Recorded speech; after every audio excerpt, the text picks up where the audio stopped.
Wuih, smart weh lampu ni. Ini adalah stick light daripada TNW RL60. Apa yang best dengan stick light ni, dia ada banyak function dekat belakang ni. Yang ini untuk on. Kalau tekan saja dia on. Yang ni dia ada RGB dan juga dia ada lampu putih yang lampu kuning tu kan. Kalau kita terangkan dia akan semakin terang lah macam ni. Tapi dia tak berapa terang pun, tapi okey, not bad. Boleh menerangi aku punya lampu kat belakang tu. Kalau up dia terang, kalau down dia akan malap macam tu. Lepas tu mode yang music ni dia akan ikut rhythm.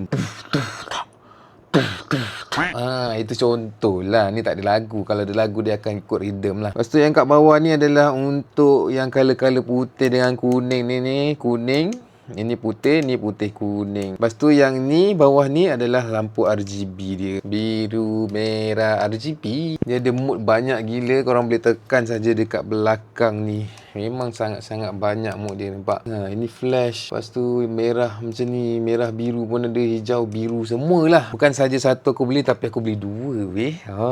Kat sini ada magnet dia, atas dan juga bawah. Kalau korang nak letakkan dekat bahagian yang besi pun boleh, tak ada masalah. Dia akan melekat je. Contoh kalau almari korang macam aku punya ni kan, kat tepi ni dia boleh melekat, tak ada masalah. Dekat bawah dan juga dekat atas ni dia ada quarter inch screw. Jadi korang boleh letakkan dekat korang punya tripod. So kalau korang nak charge, dekat sini ada port type C. Korang boleh masuk saja. Kabel pun dia bagi, jangan risau. Dan juga diberikan tali sekat. So kalau korang nak dapat kat link aku dah sediakan kat bawah. Mantap weh. Jangan beli satu, beli dua terus.